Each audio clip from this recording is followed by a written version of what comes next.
Hello student. आज हम जो टॉपिक पढ़ने वाले हैं वो टाइप्स ऑफ सेट का ही टॉपिक है। तो इससे पहले वाली क्लास में हमने देखो क्या पढ़ा हुआ था। सबसे पहले इम्पटी सेट पढ़ा हुआ था। तो उसके कुछ और एग्जांपल हम देख सकते हैं। जैसे एक एग्जांपल ये है कि कोई एक सेट है ए, और वो सेट ऐसा दिया हुआ है कि set of odd number which divisible by two. ठीक है, तो ऐसा कोई सेट जिसके अंदर क्या हो ऐसे ऑड नंबर जो टू से डिविजिबल है। अब ये बताओ, ऑड नंबर्स जो होते हैं, ऑड नंबर को अगर तुम लिखोगे तो क्या लिखोगे? अगर तुम कलेक्शन देना भी चाहते हो सेट का, तो ऑड नंबर्स क्या आएंगे? 1, 3, 5, 7, 9, 11 ऐसे चलेंगे। अब क्या कोई ऑड नंबर कंप्लीटली डिविजिबल हो सकता है टू से? नहीं होगा। ठीक है, कोई भी odd number completely divisible two से नहीं है। तो ऐसा कोई नंबर जब टू से कंप्लीट डिविजिबल नहीं है, तो क्या जो ये सेट हमने दिया हुआ है, जो पूछा हुआ था हमसे कि ऐसा एक सेट लिखो जिसके ऑड नंबर टू से डिविजिबल हैं, तो ऐसा जब कोई नंबर ही नहीं है तो सेट क्या होगा? नल सेट होगा। या इसको ऐसे लिखो, या फिर इस सेट को, या तो फिर इस सेट को ऐसे लिख दो, ए इक्वल टू 5। ठीक है, इसको क्या पढ़ते हैं हम? 5 पढ़ते हैं। ठीक है, तो ये क्या हो गया? एक नल सेट हो गया। अब सेकेंड पार्ट पढ़ेंगे। ठीक है, देखो सेकेंड पार्ट में क्या होगा।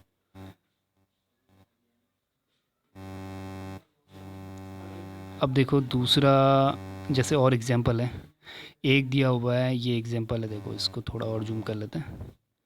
ये एक ऐसा सेट है एक्स सच दैट का मतलब है कि एक्स जो है उसके जो अंदर जो वैल्यूज़ है, जो इक्वेशन है, वो किसको बिलोंग कर रही है?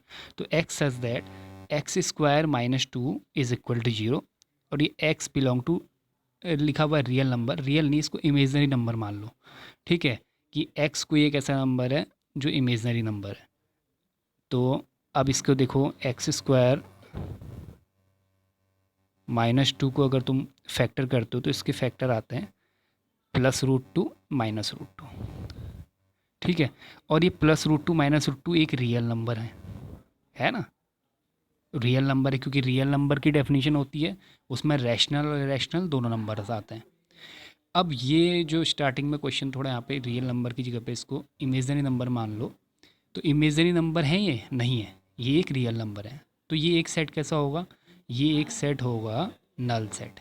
ठीक है, अब जैसे दूसरा एग्जांपल से देखो, ये तो ऊपर थोड़ा क्वेश्चन मिस्टेक हो गया था।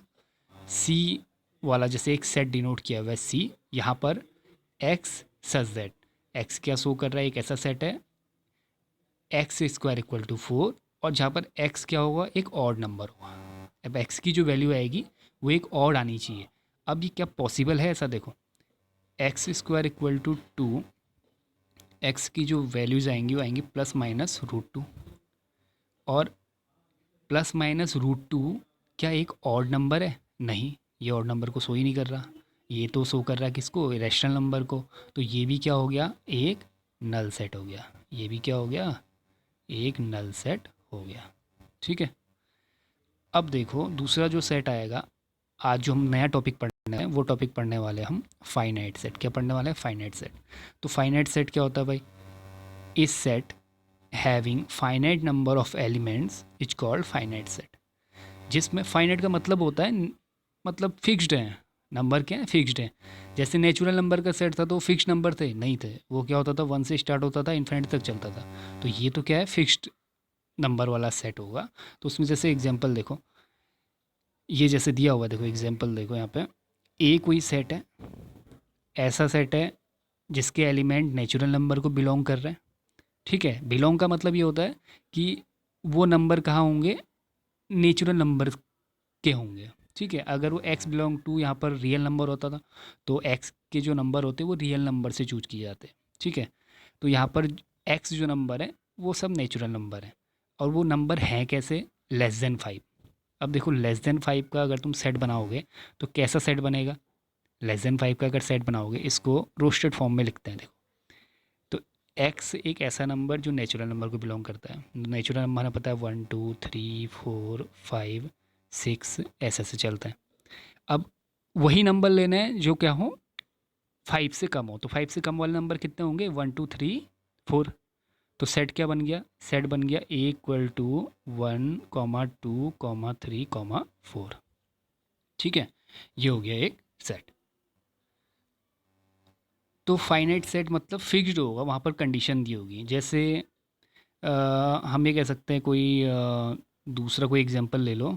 ठीक है, तो चलो मैं लिखता हूँ कोई एक set A = X such that X belong to, ठीक है, नेचुरल नंबर, और X की जो वैल्यूज़ है वो ग्रेटर देन 2 और लेस देन 6 लिख दिया। ठीक है, तो ऐसा कोई सेट हमने बना दिया। अब देखो एक्स नेचुरल नंबर को बिलोंग कर रहा है, तो हमने सेलेक्ट कहाँ से करना है, नंबर नेचुरल नंबर से करना है। और वो नंबर किसके बीच होना चाहिए, 2 और 6 के बीच। किसके बीच होनी चाहिए, 2 और 6 के बीच। तो नंबर क्या हो जाएंगे, नंबर हो जाएंगे A = 2 और 6 के बीच ना, तो 3 4 5, ये क्या हो गए, वो नंबर्स हो गए। तो ये क्या हो गया, एक सेट हो गया। ठीक है, ये हो गया फाइनाइट सेट। अब इनफाइनाइट सेट के बारे में देखो, इनफाइनाइट सेट क्या होता है। तो इस set not having a finite number of element, मतलब जिस सेट में फाइनाइट नंबर नहीं है वो सेट कहलाएगा इनफाइनाइट सेट। इसमें एग्जांपल क्या हो सकते हैं, अभी तक जो हम जितने भी सेट पढ़े, नेचुरल नंबर हो, ऑड नंबर हो, इवन नंबर हो, ये सब क्या है, इनफाइनाइट सेट है ना। कैसे देखो, A = अगर हम बोलें नेचुरल नंबर का तो 1 2 3 4 कहाँ तक जाएगा, इनफाइनाइट तक।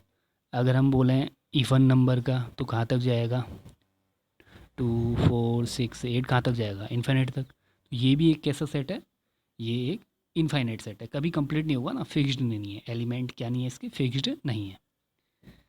अब हम बात करेंगे इक्वल सेट की। देखो इक्वल सेट क्या होता है, कोई दो सेट हमने ले लिया, एक ए कोई सेट है, इसमें कुछ एलिमेंट होंगे, एक बी कोई सेट है, इसमें कोई एलिमेंट होंगे। ठीक है, ये एक ही होंगे तो इक्वल सेट कहलाएंगे। मतलब जितने एलिमेंट इसमें होंगे उतने ही बी में भी होंगे, और जो एलिमेंट ए में होंगे वही बी में भी होंगे। ठीक है, जो एलिमेंट ए में है वही बी में भी होने चाहिए। जैसे देखो एग्जांपल लिखा हुआ है यहाँ पे, A = 1 2 3 4, इसमें कौन कौन से एलिमेंट है, 1 2 3 4 है। B = 2 1 4 3 ये भी क्या है, वही चीज़ है, आगे पीछे लिखे हुए हैं, ये चल सकता है। ठीक है, नंबर आगे पीछे हो चल जाएगा, लेकिन होने वही चाहिए। ऐसा नहीं है कि एक तुमने सेट बना दिया A = 1 2 3 4, बी लिख दिया 3 4 5 1 6, तो ये क्या हो जाएगा, ये equal set not equal set हो गए, ये क्या है, इक्वल नहीं है। ठीक है, तो इक्वल सेट आ गया ना समझ में। एलिमेंट क्या होने चाहिए, वही होने चाहिए, और फॉर्म चाहे क्या हो इधर उधर लिख दो, लेकिन एलिमेंट्स दोनों में एक ही होने चाहिए। ठीक है, तो ये हो गए टाइप्स ऑफ सेट। तो टाइप्स ऑफ सेट ने क्या पढ़े, नल सेट पढ़ा, नल सेट के बाद फिर फाइनाइट सेट पढ़ा, फिर इनफाइनाइट सेट पढ़ा, फिर इक्वल सेट पढ़ दिया। तो इसके बाद का जो टॉपिक आएगा वो आएगा, नेक्स्ट टॉपिक आएगा, और कुछ अभी तो थ्योरेटिकल चलेगा, उसके बाद फिर क्वेश्चंस आएंगे। ठीक है, ओके, थैंक यू।